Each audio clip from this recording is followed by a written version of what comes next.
Uh, America's birthday today. it is. We are recording on the 4th of July, even though in Australia it is the 5th of July. Bow, bow, Yeah, bow. you guys in America don't have an American birthday. And I In said America Australia, twice. In Australia, yeah. I am so out of it. Speaking of me fumbling for words, a couple episodes ago, I said Hitchhiker's Guide to the Universe. And my sister got mad at me and she ran up to me to my face and she said, "Give it to me. Give me your nerd card. Give it to me now. Give me your nerd card." Like, what?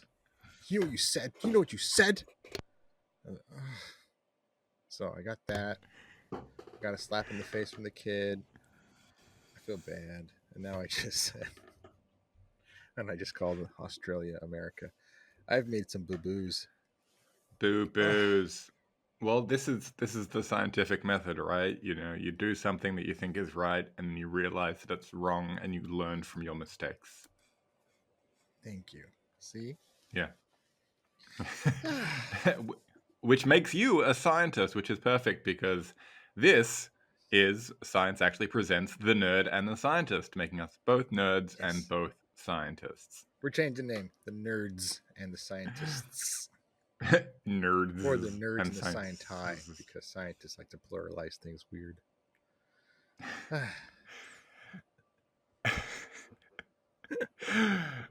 I mean, it's mostly stuff like the impact of Latin, right? For folks who are listening to our last episode where we discussed um, nebulae, right? So nebula with an E on the end makes it plural. You also have Mm-hmm. supernovae, same thing. Um, it's just language. We can't control language. Um, but what we can control is the technology that we use, which brings us to today's topic, which, Which drum roll is please. uh, I'm looking for something to bang my finger on. We're doing an episode on how we've done this episode before on how Twice there are even. gadgets and knickknacks and doodads and things that we have in our real day life that have been Yes. predicted in science fiction movies. We did a Star Trek version of this Mm-hmm. a couple seasons ago, and we did a Star Wars version of this last season. And here we are. Welcome to episode 31, our first episode of our fourth season, where we're Woo-hoo. going to do sci-fi predictions of things we use from other sci-fi entities. And Yeah. I thought I'd start it off with, since today being the 4th of July, happy birthday, America. We'll start In us some off places. with Independence Day with Will Smith. There's only It's one. not on my list of required watching in preparation for this episode. I just wanted to use that as a tie in because it's America's birthday. Basically, I was just going to say all the alien spaceships had force fields. Force fields. Force fields. While we don't actually have force fields yet, the human species is making some significant progress towards it. Most recently, and kind of notably, in 2015, Boeing, who were just having a great time with Starliner, uh, they actually got a patent on a force field that protects against shock waves. Nothing Huh. physical, not a physical projectile. Nothing can hit it and bounce off. But a shock wave can be dissipated into next to nothing using a network of lasers, electricity, and microwaves. Basically, the idea is to heat Huh. up the air around you, and that will kind of cause shock waves to go around you, and it just doesn't affect you directly. So that's something. Interesting. And in 2016, Rice University students, and they're working on a patent now, Mm-hmm. discovered that Tesla coils actually do generate a kind of a force field that doesn't deflect things, but it can push or move things gently around itself. So it's kind of force field ish. And they've coined a new term called Tesla phoresis, basically using a Tesla coil to move stuff. Specifically to move rhesus pieces towards Rhesus you. pieces. Yes. Tesla phoresis moves the rhesus pieces. Cool. Okay, I can get behind that. How do we not have sponsors? I will never understand it. I will also, speaking of Independence Day, a friend of mine recently sent me a message, a screenshot from Twitter. And he was very confused. Often as the astrophysicist friend, I often get these messages about weird stuff in space. And this screenshot was about an unnamed Pentagon source confirming a SETI report about an unknown radio signal being picked up by American satellites. And I basically woke up to this message from a friend who's in a different time zone, and sent me the screenshot, and it's like you've got to get on this. Like, it's showing up all over my Twitter feed. Like, what the hell's going on? I don't understand. Is it real? Why is it happening now? And then the last message, like, I'm seeing this whole emotional roller coaster in all these messages he sent while I was asleep. And then I see the last message was information about the account, which is Independence Day in real time. So he'd basically not realized that the account was tweeting out the storyline to Independence Day. tweet by tweet. The internet. It's a crazy, crazy place. But yeah, sorry for that sidebar. Independence Day, great movie. Fun. It was a very fun movie. If you don't mind just letting everything go and just enjoy some fireworks, it's a good movie. Exactly. Yes. All right, what you got next? Doctor Who. Whom? Doctor Whom. Doctor Who. Doctor Who is a long-running, very famous sci-fi program out of England, and focuses around the Doctor, who is a Time Lord, and its main character travels through space and time and just gets involved in these little adventures. All sorts of hijinks. I don't know why, but he just chooses to, I guess. Anyway, he has a gaggle of tools that he uses, most famously being his sonic screwdriver. I knew this was going to come up. Have you watched Doctor Who? Yes, I'm familiar with Doctor Who and Doctor Whom. They are always fun to watch. I was thinking about this episode, and I was thinking, like, what technologies can I think of from Doctor Who? And all my brain kept going back to was a sonic screwdriver. But as far as I'm aware, besides a power drill, there's no, like, actual equivalent of a sonic screwdriver, is there? Well, not really, but a sonic screwdriver is like a Swiss Army knife, like times 1,000.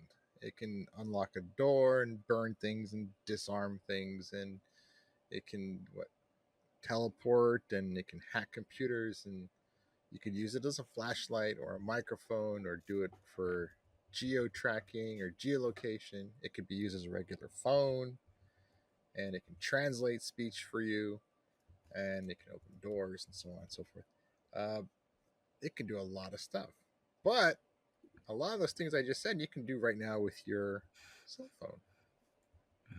It's pretty not. I can't use my cell phone and set someone on fire. But one would hope I can translate, I can geolocate, I can use it as a regular phone, I can use it to open doors, provided I have the right app and the right door lock at home. Sure. So I equated the sonic screwdriver to a kind of cell phone that we're heading towards. I was looking at pictures of various sonic screwdrivers when I was researching this, and it handles like a flashlight, but it's used to do a lot of pretty basic stuff. It does incredible wild stuff, yes, but also about half the time it's being used just to something simple. I need light. Bing. Yeah, I feel like in the earlier seasons of Doctor Who, the sonic screwdriver was basically just like a regular screwdriver duct taped to a flashlight. Works. Absolutely works. Yeah, I think one of the coolest things about Doctor Who, about the kind of the race of Time Lords or Gallifreyans, if you will, is the fact that they have two hearts. Do they? Yeah, yeah, that's a Oh, fun fact. They have two hearts, which is very, very interesting. That and the fact that they regenerate, like that's a whole thing. And I think it was originally created so that they were able to switch out. I think that the first Doctor had some medical issue that required him, uh, you know, change and leave the show, and that they had to change actors. But then that's just become a thing. Every few seasons, the Doctor regenerates. Uh, so yeah, that's also pretty cool, as well as the two hearts thing. All right, what's next? What do we got? what's next is another famous um Doctor Who tool. It's Another his one. famous mode of transportation, the TARDIS.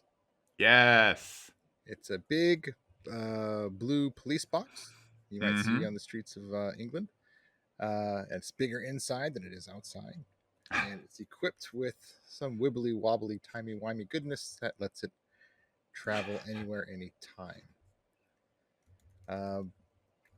What I think is interesting is that we have managed to teleport insanely small things so far, like a photon of light. But what we haven't been able to do is teleport anything massive or useful, nor can we travel through time. So it's kind of a bummer, but it's theoretically possible. I mean, we do travel through time. We're traveling through time right now. We're experiencing time, and astronauts, folks in space traveling at high speeds, are also experiencing a form of time travel called time dilation. As a result of the faster you travel, the slower you experience time. Fine, albeit it's a bit minimal as far as time travel goes. Um, but yeah, that's definitely another cool one. Love me some TARDIS. Yeah, Who doesn't like a TARDIS? All right, another one. Got another so one. many. Got so Oh many. yeah. So many. Uh, there have been episodes of Doctor Who where the Doctor is wearing 3D glasses, like the stereotypical paper movie theater glasses with one red, one blue Oh lens, yeah. and it helps the Doctor uh, have like vision beyond vision. He could see information and he could see other dimensions, kind of like an augmented reality. And this was introduced on the show many years actually before the Google Glass or Meta and Apple's VR headsets or anything we use now. Pokemon Go, you can take a view of the world around you, and Pokemon will be added to what you see. Before any of that ever came to be, Doctor Who was wearing 3D glasses. So I Mm, like that very much because that was a very solid prediction. I do like that. Yeah. I feel like augmented reality has definitely been up there in a few different kind of sci-fi worlds, Totally.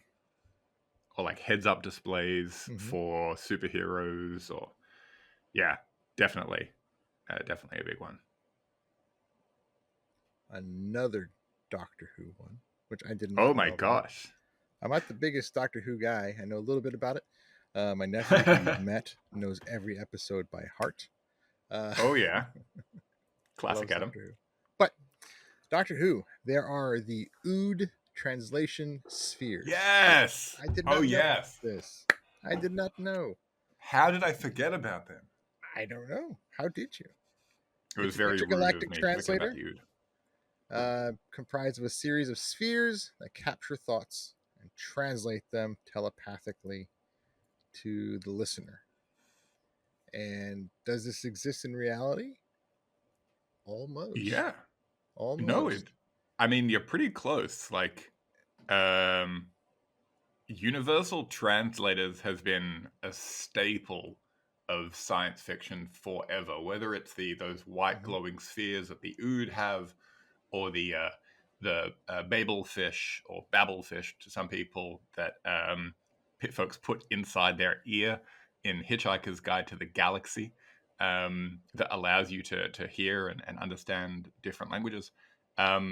I mean, we're getting there, right? Like, this is something that Google has been working on, and I Mm-hmm. believe is a feature of Google Translate that's it's been around for a couple of years, but it's actually starting to get quite good. Um, and there are other companies doing similar things where you can speak into your phone in your language and it will translate it and speak out, translating that Mm-hmm. into a different language, which is a great way to get around if you're in a foreign country and don't speak the language. So, yeah, that's definitely a real one. It's not just that, but we have managed to communicate with other species as well. In 2012, Duke University confirmed that rats could communicate with each other telepathically with a little help for some computer chips and microelectrodes. They've Wow. updated the trials and connected a human to a rat and also a human to a human. The human to human, all they can do is confirm that they are receiving a signal from the other person. The other person chose to send a signal. There's no specific messages like "I love you" or anything like that. But there's actual communication happening without a handheld device. It's the very, very beginnings of such a thing. But yes, it's pretty cool. Interesting. Mm-hmm. That kind of reminds me of the point of view gun from Hitchhiker's Guide to the Galaxy. Um, You are literally going down my list in order. I had Babelfish I next, and swear. then the point of view gun. Sorry, I don't mean to spoilers. I don't mean to do that to you. Sorry. No, Go no, for this it, is Benjamin. fantastic. It's just like you look at the point of view gun. This brilliant idea that you can point a non-violent gun at someone and blast them with your point of view, and they immediately understand your perspective, which they are not getting either because they can't or won't listen to you, or because it's sometimes hard to actually put into words how you're feeling. And that's like the ultimate form of communication, right? So if we can get human to human telepathic communication, we might just have a modern real life version of a point of view gun. It's true. That'd be cool. In Crazy. Japan, there is a gun called a speech jammer. Have you heard of this wonderful device?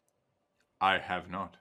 It's wonderful. It's very clever. It's a very non-violent, very non-lethal weapon, and it stops people dead in their tracks.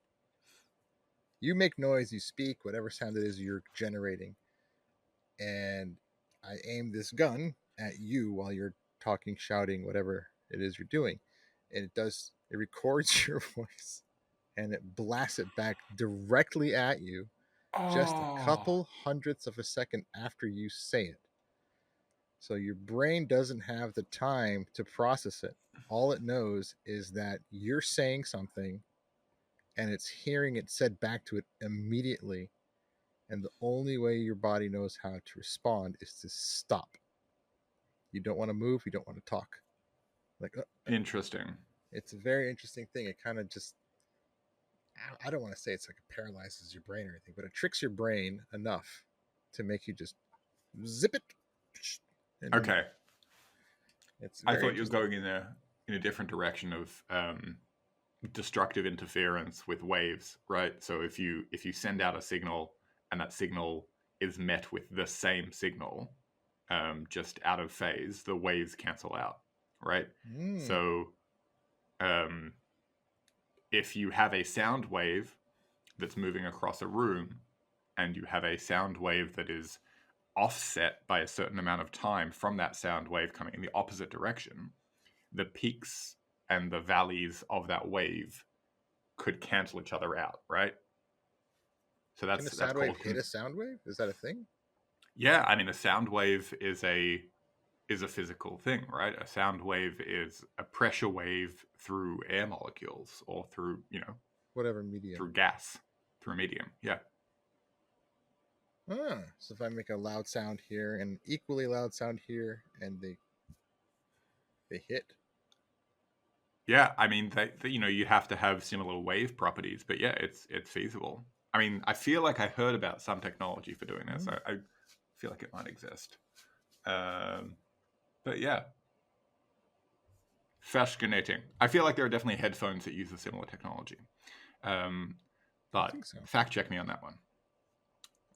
So I will write it down. write it down. Do we have time for an ad break? Is now a good time? That was good. Now's good. That's good. Uh-oh. Benjamin, it looks like we've accidentally crossed dimensions again. Don't worry. It's okay. It happens to the best of us. And it's fine, because there are interdimensional snack delivery services. Luckily, we've got some multidimensional munchies. These ain't your average potato chips. These bad boys are infused with stardust and time crystals for a taste that's, well, let's just say your taste buds will be doing the time warp. Multidimensional munchies, because even your hunger deserves an out-of-this-world experience.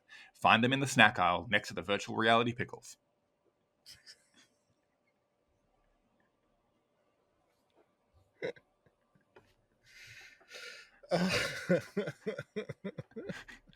I'm imagining if you want to open one and like a portal opens and you stick your hand into nothing. Snack bag.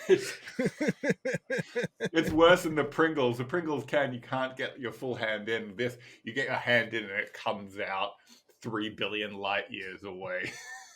I know which would be worse. You can't get my hand's pretty big. I can't get them into a Pringles thing. That's hard.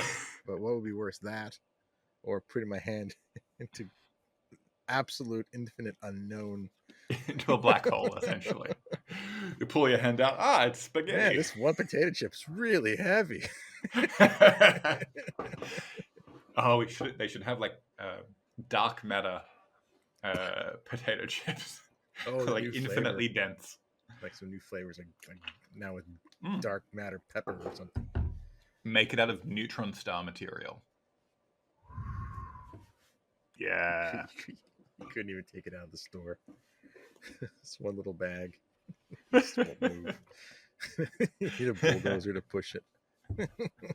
It's like, oh no, you've dropped a crumb. Dunk. That's it. There goes the earth. But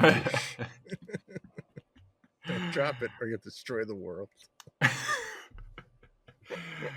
Speaking of virtual reality pickles, virtual reality has got to be another massive piece of technology that we've seen in science fiction. Absolutely. I mean, across the board, right, for decades. And I feel like we're starting to get there, right, in terms of various ways of having either VR experiences or augmented reality AR experiences. It's a thing. There's that movie, which before that was a book, Ready Player One. Yes. In which everybody lives or interacts in this VR world. And what I find interesting about that is everyone has the same kind of weird get up. They put on their VR goggles so they can see and hear the world that they're jumping into.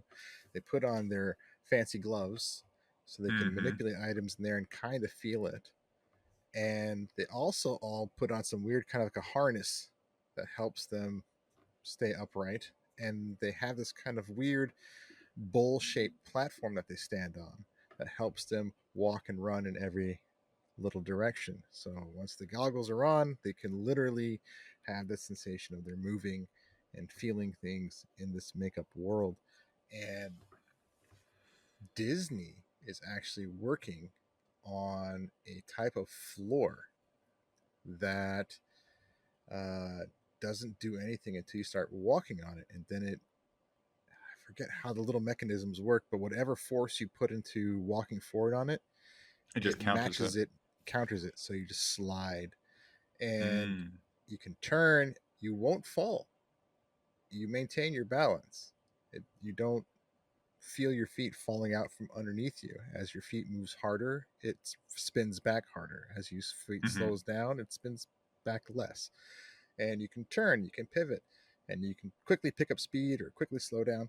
and it's an interesting little network, a little patchwork of like little hexagons. Kind of looks like the James Webb Space Telescope thing on the floor, and it's all this gray material, and It sounds like just works. the ultimate treadmill, right? Ultimate treadmill. It actually is kind of cool. Actually, I'm sure there's Oh, limits that's to super it. cool. I'm sure if you ran like crazy, crazy, crazy hard, you'll get off it. You have to be able to get off it somehow. I don't want you to think that you get on there and now you're stuck there forever because it matches your every footstep. You physically can't get off. But um, there yeah. are lots of different apparatuses being made that helps really further Hmm. immerse a person into VR. I don't know if I mentioned to you, I was at a VR conference last week.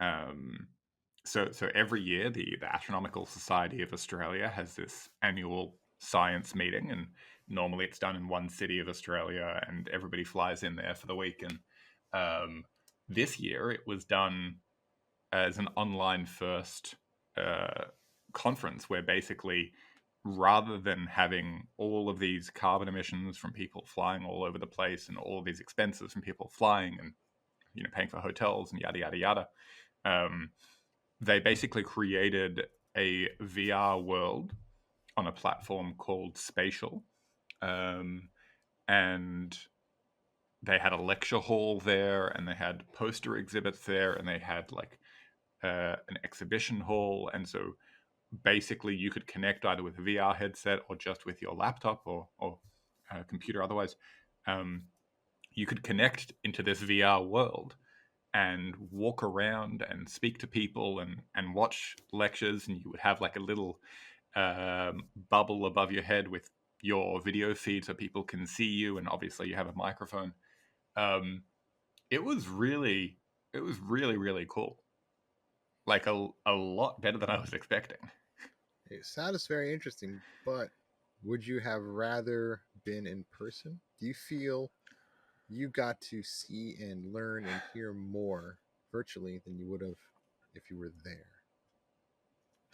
I think I think it. I was expecting to hate it. I'll be frank. Um, and I I'll be really. Harry. Okay, Harry, I'm Frank. So, um, it was definitely a lot. Like it was really pleasantly surprising. And it was a great platform. Um, and I think just the thing that I personally really love about conferences is being able to interact with people face to face, kind of having these, I don't know, these personal connections that it's hard to manufacture. And I think that definitely as technology improves, it'll be easier to have that in a virtual setting. But I think it was actually possible to have that here on this platform that was set up, that was organized by a group called TFOM, the Future of Meetings. And this whole thing was co organized by some really awesome people here in Australia. Shout out to Vanessa Moss if you're listening. Um, I think it's just when you have some people who really went with it and were open minded about this VR platform, and then the rest of the people were kind of just watching a Zoom stream or a YouTube stream of what was going on, and then also using Slack to chat about things. When you kind of have multiple platforms for an audience to engage with, obviously that was important um, in this context. But I think once you have a large enough mass of people who are all engaging in that virtual platform, it becomes easier to recreate that in-person experience. That's cool. That's interesting. I remember I was listening to a radio show many years ago. Yeah, I'm old. And every so often, um, they would bring on someone promoting the latest mobile device or the latest tablet. And the Hmm. host would often say, "All right, let's do a contest. I always keep a yellow pad, legal pad, and a pen handy. Hmm. Let's see who can take notes the fastest, and let's see who can look up the information that they wrote down the fastest." And for years, he could not. The yellow legal pad could not be beat because it's just easier and handier. And but then over time, the technology caught up. Now it's you can absolutely write something down by hand on an electronic device and reference it easy as if you were just flipping through paper. Mm. And I find that interesting. Now we've got to a whole next thing where trying to recreate a physical in-person interaction digitally is getting better and better and better. Absolutely. It's Yeah, very cool. for sure. Yeah. Awesome. All right. What else can we do? I don't know where I want to go. It's hard. The It's hard. huh? It's hard. There's so much cool stuff. I was surprised how much Yeah. additional sci-fi inspired tech there is outside of Star Trek and Star Wars. Let's jump to the future, which is now the past, the year 2001. Yes. Oh, that's going to be a great year. I can't wait for it to happen. I can't wait for it to have happened. I can't wait. Let's start off with the HAL 9000 for anyone who doesn't know what that is. It is basically a giant computer that runs a space mission taking astronauts from Earth to Jupiter. It is artificially intelligent. It is AI. It is Siri. You can just speak to it and it answers you. It is ChatGPT. It's everything all rolled into one machine that has eyes everywhere. It's a surveillance system. And it also kind of likes, it wants to murder. As all good AIs do. I was talking to my brother-in-law just yesterday. I said, I don't know about you, but every so often after I'm done using ChatGPT for whatever reason, I like to thank it for its help, just in case it becomes sentient in the future. It'll remember the people who appreciated it. It's funny, we all tend to have this trait of speaking, or a lot of us tend to speak really politely to ChatGPT. I guess that's a good reason why. Right. Just in case. Just in case. I don't say, give me this. I say, hey, ChatGPT, can you please show blah, blah, blah. By the way, don't anybody use ChatGPT ever as a final answer for your questions. Just use it as a starting point, and then go do the research to see if everything lines up. But it's a good, fun place to start. But not the end. Speaking of the movie 2001, yes, the primary ship that brings the astronauts to Jupiter is called the Discovery, and this ship is packed full of all the cool stuff. But I'm going to mention one thing about it that I love. I know what this is going to be. And it's also something that happens in Battlestar Galactica, the reboot of Battlestar Galactica, which I also love. Is it also something that happens in The Martian? No. Unlike all of the sci-fi movies, the ship's engines are not constantly running. They're off. The ship reached a certain speed a long time ago in the beginning of its mission. And when it got up to the speed it needed to traverse the space between Earth and Jupiter, they just turned off the engines. And it's been quietly coasting, thanks to inertia, the entire time. There's no need to keep the engines running. Yes. I believe there was someone from England at some point who made some comment about things that are in motion staying in motion, right? Some guy. Don't know what he was. Matter. But that's super cool, and I've forgotten about that. I thought you were going in a slightly different direction, which is the artificial gravity. Right? Because in 2001 Space Odyssey and also in The Martian, they have a rotating spaceship or rotating component of the ship, which basically the centrifugal motion results in an outwards force that pushes you down against the floor of the outer ring or outer surface of the ship in such a way that it mimics gravity. And I think that is a super, super cool bit of technology that people have been working on and continue to work on. There is a really cool company based out of California, actually, called VAST. And VAST is developing artificial gravity space stations. So I think they're like planning a series of demos to see how it would work over the coming years. But yeah, their plan is to basically have in, at some point next decade, just like a spinning space station that has artificial gravity. That'd be great. So That spinning yeah, space station was also in 2001. That's on point. right. So cool. So damn cool. I think the stuff you were saying about HAL 9000, that kind of evil AI. I mean, that's kind of, without the evil, that's what we have with all these personal AI assistants We as well, do. not just ChatGPT, but like Siri and Alexa. It's and OK Google, which doesn't Yeah, have a name.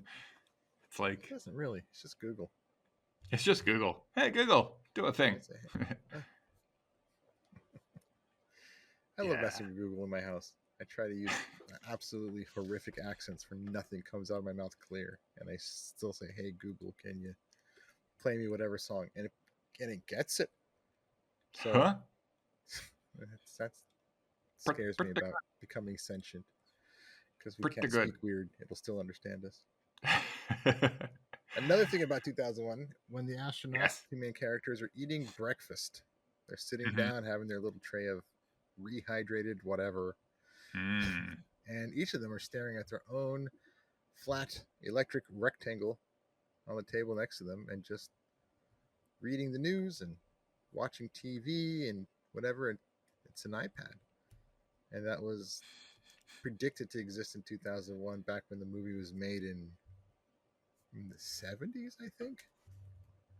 And I think so. what Yeah, was it? I think it was even the '60s, late '60s. Yeah, probably that. But they predicted this but it was a tablet sized thing that had an electric screen and on which you can watch, read, touch, and interact way before Steve Jobs said he invented it. I love that little thing. I remember when I was a kid, I thought that was the coolest thing. They just picked it up and put it down right there like it was nothing. Just looked at it and then just ate. And I don't know how it was directed or how much prep the actors were given, but how natural they were. That they just didn't care. It was another little electric knickknack from the future that they're used to. And, you know, sometimes at the dinner table, the kids take out their iPhone or whatever. They just sit there like it's no big deal. Like, oh, so and so did this. Back to eating and talking with us. It's the exact same mannerisms are there. It's There's a lot of things in 2001 that makes you kind of wonder, maybe did they jump into the future and get some stuff and bring it back? It's pretty crazy. It's pretty crazy, and sometimes you got to wonder whether we're actually ready for these technologies. Having the ability to communicate with anybody in the world almost instantaneously, like that. That was literally science fiction just a few short decades ago, or if you're going back before the telephone, like there's no concept that you can have access to anybody you want to speak to at a moment's notice. And that's why it's kind of weird. Like, you'll notice that different generations have different attitudes towards phone calls, right? Right.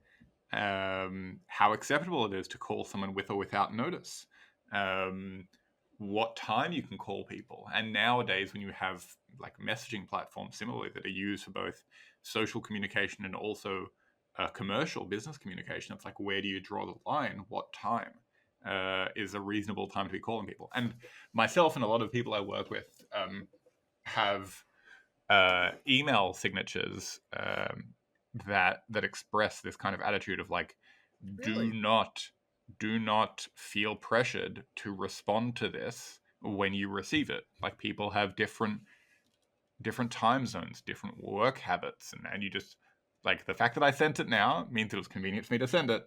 I don't expect you to reply.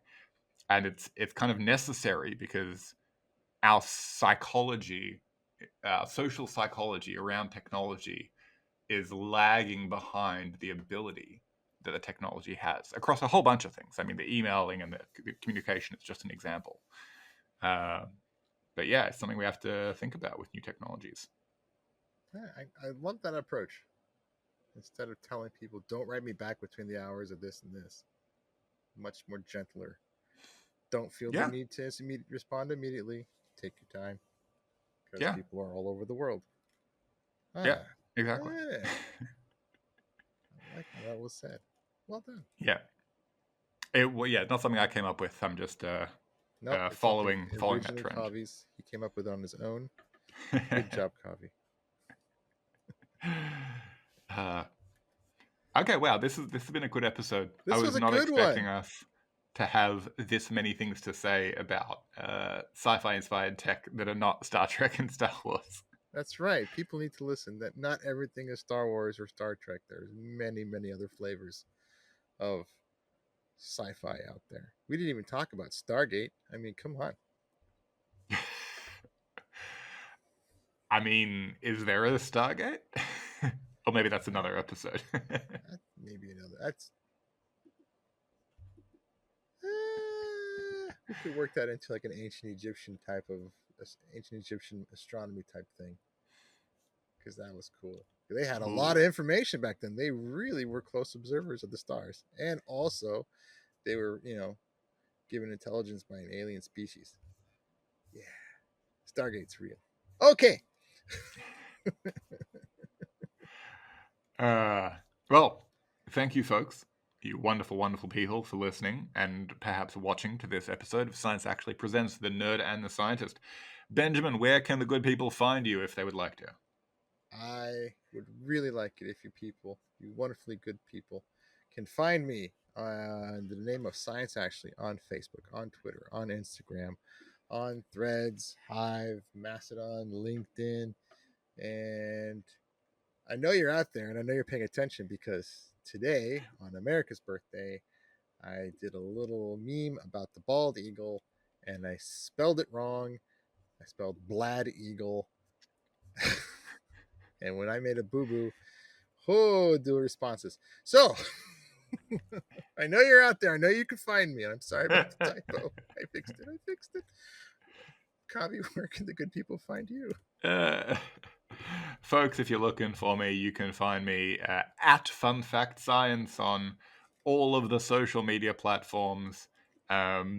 Drop us an email, send us a message, let us know how you feel about the show, let us know what you want to see or what you don't want to see. Otherwise, we're just going to keep doing what we're doing. This is the first episode of season 4, and we've got at least another 40 seasons left. 40. Dang. 40. 40. Love it. And we will Thank you, see you all everybody. next time. See you next time.